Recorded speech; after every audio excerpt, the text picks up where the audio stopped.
les gens ils vont te dire, tu vois, sur les stories, ils vont dire ah ouais, trop cool, enfin en positif ou en négatif d'ailleurs.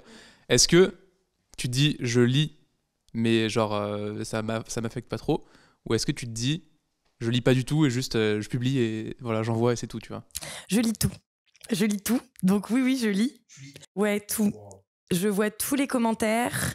Les messages, je les lis quasiment tous. Après, je prends pas le temps de répondre à tout. Mais tu vois, dès que j'ai 5 minutes, enfin 10 minutes dans le métro, tu vois, bam bam, je les ouvre. Papa. Et en fait, c'est hyper important. Alors, sur Insta, je lis tout. Sur LinkedIn, je lis tous les commentaires. Je lis pas tous les messages. Pourquoi ? Parce que j'en reçois... Je pense que j'en reçois une 60aine par jour. Donc en fait, c'est infaisable. Sincèrement, c'est pas possible. J'ai déjà dit à LinkedIn qu'ils devaient faire comme sur Instagram, avoir la rubrique principale et la rubrique générale. Et comme ça, Mais tu rigoles, je crois que je l'ai vu aujourd'hui en fait. Non. Je te jure, je l'ai vu aujourd'hui. J'ai vu des emails qui sont de prospection qui sont arrivés dans demande de messages exactement comme Instagram.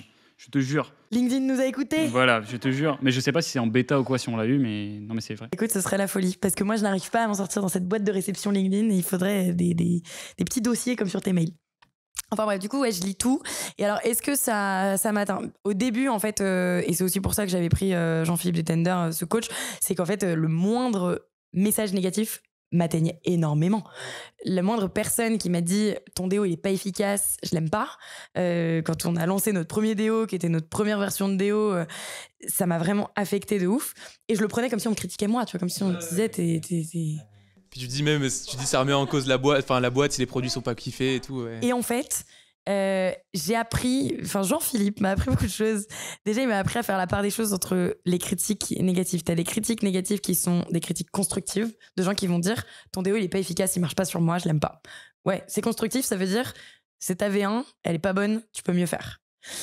Et donc ça m'a motivé à faire mieux. On pourra s'en reparler après de comment j'ai sorti un déo qui est largement mieux et réussi à récupérer tous les gens qui n'aimaient pas mon premier déo. Mais donc il y a ce type de critiques. Et puis il y a les critiques qui sont purement des critiques négatives faites pour te nuire, de gens qui sont soit méchants, soit haineux, soit jaloux. Ça, t'en as beaucoup. En France, t'en as beaucoup.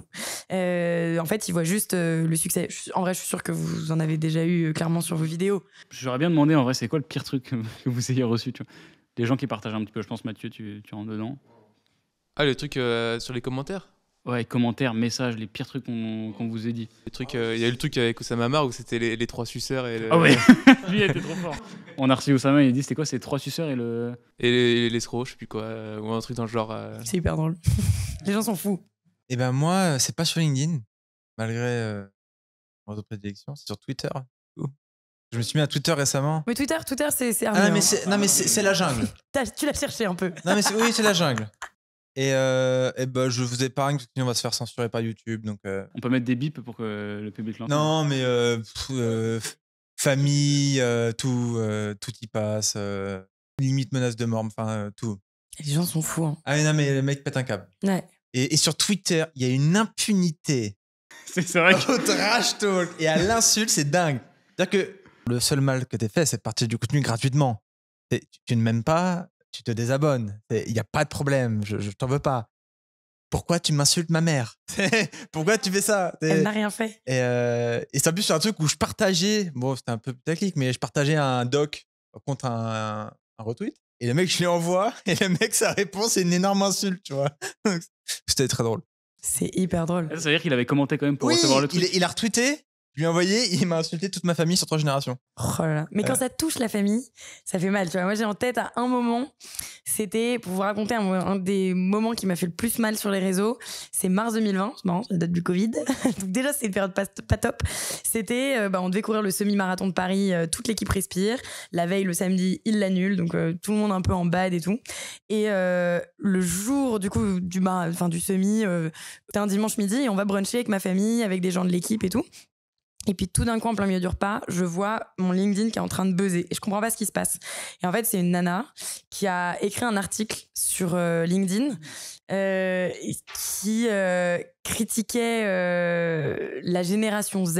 Elle disait la génération Z, les rois du marketing sans foi ni loi. Et en fait, elle critiquait plusieurs marques qui faisaient beaucoup de marketing. Sauf que l'illustration de son article, c'était ma photo. Juste moi. Elle n'avait pas le droit en vrai, mais elle l'a fait. Et du coup, il y a eu énormément de likes parce qu'en fait, les gens... T'as même des potes à moi qui likaient juste parce qu'ils voyaient pas du tout le titre, ils voyaient pas du tout que c'était un truc bad buzz. Et en fait, ils likaient parce qu'ils voyaient une photo de moi, donc à chaque fois, ils me soutiennent dès qu'ils voient un truc passer. Et donc, en fait, ça a buzzé complet. Et dans les commentaires, il y avait eu plus de 10 000 commentaires. Et t'avais 50% de personnes qui ne me connaissaient pas du tout, ne connaissaient pas Respire, mais critiquaient les autres marques et moi aussi en disant, en continuant de critiquer Respire. Et puis 50% des personnes qui, même je pense que c'était 70% des personnes plutôt qui me défendaient. Et ça faisait beaucoup de bien. Mais dans les critiques, il y a eu une personne qui a dit un truc. En vrai, c'est naze et c'est drôle, mais ça a tellement touché mon père. Il y avait écrit Uto bullshit. Le Uto bullshit.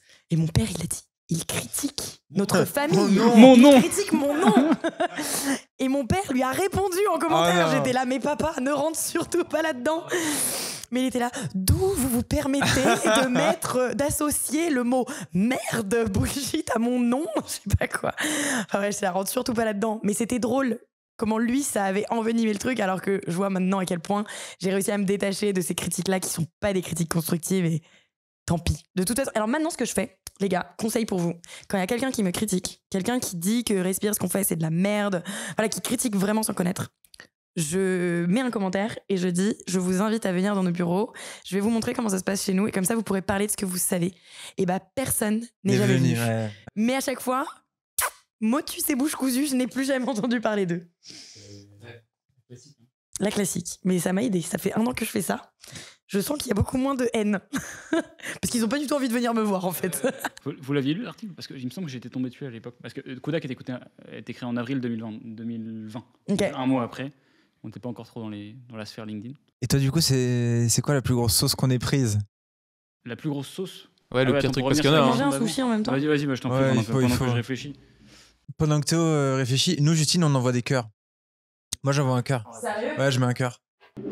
Mais le cœur a beaucoup de sens quand même. Hein. C'est un cœur en fait d'empathie. Parce que c'est Gary Vee qui disait, je sais qu'il se passe probablement des choses pas cool dans ta vie pour que tu partages, t'aies envie de déverser ta haine sur quelqu'un comme ça, et je t'envoie de l'amour pour que tu te remettes bien, tu vois. Mais c'est pas ironique hein, du tout. Hein. C'est vraiment,